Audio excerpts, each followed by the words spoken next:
Yields. The chair now recognizes Ms. Barragán for her 5 minutes of questioning. Thank you, Mr. Chairman. I hear my Republican colleague express concern if China beats us in biosecurity. Dr. Havers, is healthcare a biosecurity issue? Absolutely. I mean, if there was another pandemic, as we saw when the COVID-19 pandemic started in 2020, hospitals were rapidly overwhelmed. We were setting up field hospitals in Central Park. I personally experienced in the Atlanta VA overwhelmed ICUs, lack of PPE. Our healthcare system is strained to the breaking point. We have healthcare worker shortages across the country. I think hospitals are closing. Every year during respiratory virus season, when we see spikes in hospitalizations of influenza, COVID, and RSV, hospitals get full. You add another pathogen on top of that, we will not be able to handle it. And I think that also people not being able to access healthcare on a regular basis because we lack universal healthcare, I think puts us at greater risk for more mortality, more deaths than are necessary if a novel pathogen were to emerge and cause another pandemic. Well, thank you, doctor, and that's what's so befuddling about the hearing today.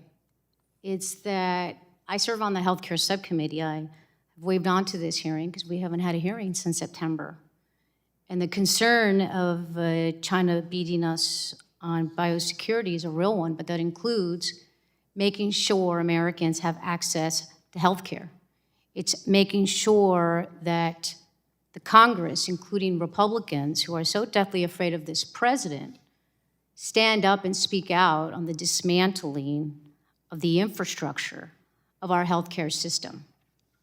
Just today, Republicans are pushing a healthcare plan on the floor that lets the Affordable Care Act tax credits expire, which means millions of Americans will not have access to health insurance. I think this directly weakens our ability to stop the spread of disease. Now, we had 4 courageous Republicans join Democrats in saying Americans should have insurance and we should extend these tax credits. And so I want to continue to call on the Speaker to bring the bill up immediately for a vote. Dr. Havers, I want to talk a little bit more about health coverage. When people can afford health insurance, they're more likely to seek preventive care. They're more likely to get vaccinated and see the doctor when they feel sick. If Republicans fail to extend the Affordable Care Act tax premium credits, 20 million Americans will see their premiums double and over 4 million will lose their coverage entirely because the costs are too high. If people cannot afford care and they delay treatment, how does that affect the spread of a virus? What we will see is we'll see people presenting much sicker than they would have otherwise been. I think if people delay care, don't have access to preventive care, access to life-saving vaccines like the influenza and the COVID-19 vaccines, people will be less vaccinated. So we will see thousands more people potentially ending up in the hospital when they could potentially have had a mild illness and stayed at home. I think that's just sort of dealing with current viruses. But I think in general, if people don't have access to preventive care, when they are infected with a novel pathogen, for example, they are far more likely to have bad outcomes. The people that are continuing to die of COVID-19 now are people with underlying medical conditions, generally, and it has the greatest impact on older adults, very young children, and those with underlying medical conditions. The sicker you are, if you aren't able to access regular health care, the more vulnerable you are to a pandemic threat. This pandemic was far worse than the 2009 pandemic that we had with H1N1 because there was no population-level immunity among older adults who are the ones that are most vulnerable to severe outcomes. And this is why we saw more than 1 million Americans die from COVID-19.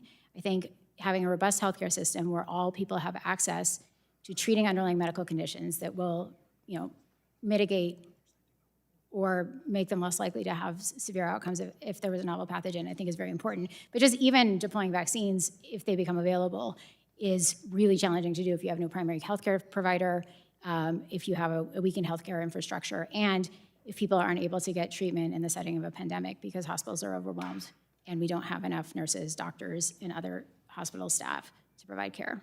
And then quickly, are you concerned at all about the current assault on assaults making them, the assault on vaccines making them less affordable? Absolutely. I mean, I think that there's a lot of ways that that could play out.